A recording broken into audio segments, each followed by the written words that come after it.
जैसे इनके साथ किया वैसे बिरसा मुंडा के साथ किया। उनको पॉइजन पिलाया, उनकी खाल निकाली गई, उनकी खाल निकाली गई और बोला गया कि बोल तो इस देश का मालिक नहीं है, आदिवासी नहीं है, तेरा जमीन का अधिकार नहीं है। बिरसा मुंडा रात भर तड़पते रहा, मर गया लेकिन लिख के नहीं दिया और बोला नहीं। आखिरी दम तक एक ही बात बोला, मैं इस देश का आदिवासी था, हूं और रहूंगा। साथियों, एक जमीन के टुकड़े पर अपनी जिंदगी को निछावर करने का इतिहास है अपने आदिवासियों का। इनसे पूछो, अगर ये जमीन नहीं होती तो देश होता क्या? अरे देश का आजादी हुए तो 47 साल थे भाई। इस देश का भारत नाम नहीं था तब से आदिवासी रहता है। यहां राम का जन्म नहीं हुआ था तब से आदिवासी रहता है। यहां पर किसी के आने के पहले जो आर्य आक्रमणकारी नहीं थे तब से आदिवासी रहता है। यहां का मुसलमान भी आदिवासियों का वंशज है, यहां का ओबीसी भी आदिवासियों का वंशज है, यहां का क्रिश्चियन भी आदिवासियों का वंशज है, यहां का दलित भी आदिवासियों का वंशज है। यह बात अलग है कि उनके मन में यह बात अभी समझी नहीं है। जिस दिन आदिवासियों को वनवासी से ये लोग प्लानिंग चलाए कि भाई आदिवासियों को आदिवासी नहीं बोलना, पहले वनवासी बोलना। अब आदिवासियों को वनों पर से अधिकारी खत्म हो गया, अब स्वर्गवासी हो गए। और जिस दिन आदिवासी स्वर्गवासी बनाने की इनकी जो प्लानिंग थी, इसको कामयाबी देने के लिए कुछ अपने भी भाइयों का हाथ है। मुस्लिम भाई को लगता है भाई आदिवासियों पे गुजर रही है ना तो अपन चुप रहो। ओबीसी भाई को लगता है आदिवासियों पे गुजर रही तो अपन चुप रहो। दलित भाई को लगता है आदिवासियों पे गुजर रही है तो अपन चुप रहो। भाई हमको तो लड़ने की आदत है, मरने की आदत है, भूखा रहने की आदत है। तेरा क्या होगा रे कालिया? तुम तो वेटिंग लिस्ट पे हो। हमको सता के मारे ये लोग, आपको भगा के मारेंगे। सिर्फ फर्क ये है, पहले हमको मारेंगे बाद में तुमको मारेंगे। सिर्फ तय करना है कौन पहले मरेगा। हमारे बीच में और आपके बीच में एक ही फर्क है कि मुसलमान पहले मरेगा या आदिवासी, दलित पहले मरेगा या आदिवासी, ओबीसी पहले मरेगा या आदिवासी। ये जमीन का जो प्रश्न है ये केवल आदिवासियों का प्रश्न नहीं है। जिस दिन इस देश का आदिवासी वनवासी हो जाएगा, यहां का ओबीसी, मुस्लिम, दलित, अल्पसंख्यक सब स्वर्गवासी हो जाएगा। इनका अपना कोई प्रमाण नहीं है। जिस दिन मुसलमान को बोलना पड़ेगा कि मैं इस देश का मालिक हूं, मैं भी इस देश का मूल निवासी हूं, तो उसको प्रमाण देना पड़ेगा कि मैं आदिवासियों का वंशज हूं। जिस दिन इस देश के क्रिश्चियन को बोलना पड़ेगा कि मैं इस देश का मालिक हूं, तो उसको भी बताना पड़ेगा मैं आदिवासियों का वंशज हूं। जिस दिन भी इस देश के ओबीसी, ठाकुर सब लोगों को बोलना पड़ेगा कि मैं मूल निवासी हूं, उसको भी बताना पड़ेगा मैं आदिवासियों का वंशज हूं। जिस दिन आदिवासी खत्म हो जाएंगे, आपके पास में जो आपका आखिरी प्रमाण पत्र है वो भी खत्म हो जाएगा। केवल आदिवासियों की बात नहीं है, ये बहुत बड़ा षड्यंत्र है जो 2500 साल से ये पनप रहा है, उसको आखिरी अंजाम तक के इन्होंने लाए हैं। भारत के 70 साल के इतिहास में जो काम नहीं हुआ है वो काम इन्होंने 5 साल में करके दिखा दिए। आदिवासियों को नक्शे से ही खत्म कर डाले। सोचना पड़ेगा, ये राजनीतिक लड़ाई नहीं है, ये सांस्कृतिक लड़ाई भी है, ये आर्थिक लड़ाई भी है, ये सामाजिक लड़ाई भी है, और ये राजनीतिक आखिरी में है। पर्याय क्या है हमारे सामने?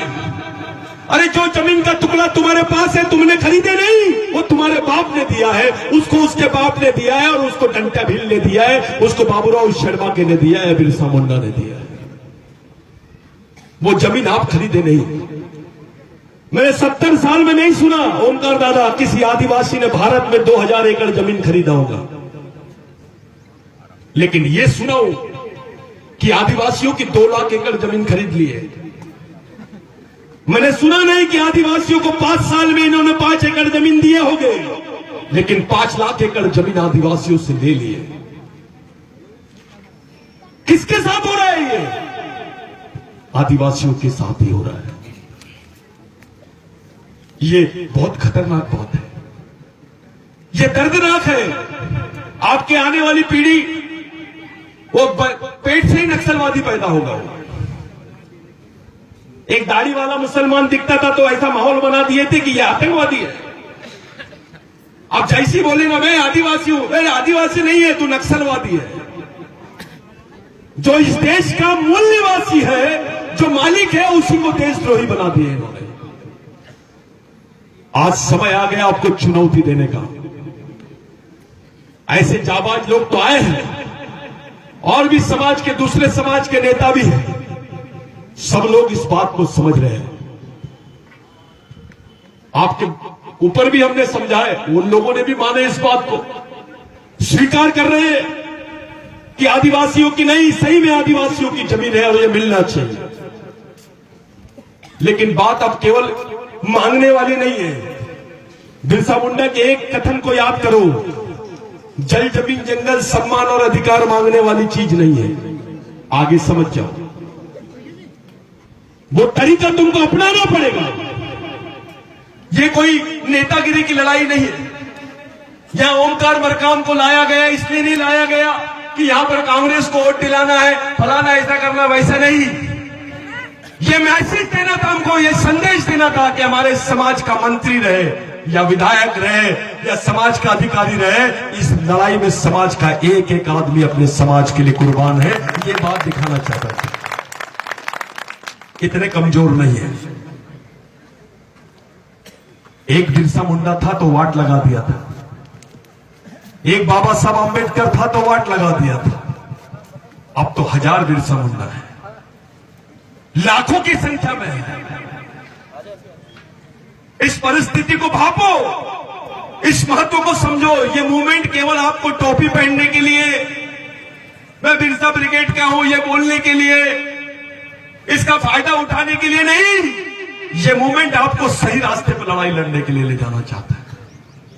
ये जो आज इतना बड़ा आयोजन हुआ है, इस आयोजन के मार्फत हम एक संदेश सरकार को, दिल्ली सरकार को देना चाहते हैं कि आदिवासियों को कमजोर मत समझो। ये मैसेज हम लोगों को देना है। आने वाले समय में हम पूरे देश के 5 लाख आदिवासी कार्यकर्ताओं को नागपुर में जमा कर रहे हैं बिरसा ब्रिगेड के मार्फत। जिस नागपुर से इन्होंने सरकार चलाई थी, जिस नागपुर से आरएसएस ने सरकार चलाई थी, केंद्र की उसी सरकार को नागपुर से आदिवासी गिरा के बताएंगे। ये याद करने की तैयारी हम लोग कर रहे हैं।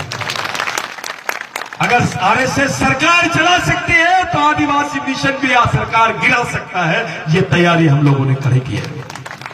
इतनी बड़ी तैयारी में आपका योगदान, प्रदेश के हर 11 राज्यों के लोगों का योगदान बहुत महत्वपूर्ण है। आप लोगों के लिए ये जो लैंड एक्विजिशन बिल है, फॉरेस्ट बिल है, जमीन जो है, इसके बाद तुम्हारे सामने कुछ नहीं है। बिरसा मुंडा ने बोला, जिसकी जमीन उसका देश। उस कानून को याद करो, जिसके लिए 1 लाख आदिवासी मरे थे पूरे देश में। इतने लोग सेकेंड वर्ल्ड वॉर में भी नहीं मरे। वो 1 लाख आदिवासी जब मरे, तब जाके इस देश में कानून बना बिरसा मुंडा के आंदोलन में, जिसको लैंड एक्विजिशन एक्ट बोलते, कि आदिवासी की जमीन गैर आदिवासी नहीं ले सकता है, और गैर आदिवासी तो क्या सरकार भी नहीं ले सकती है। इसका मतलब साफ है कि उस वक्त अंग्रेजी हुकूमत ने मान लिया था कि आदिवासी ही इस देश का मालिक है, और ये लोग उसी बात से बदला ले रहे हैं हमसे। 1858 से ये हमारे पीछे पड़े हैं, तभी से इन्होंने हिंदू महासभा और आरएसएस का गठन किया।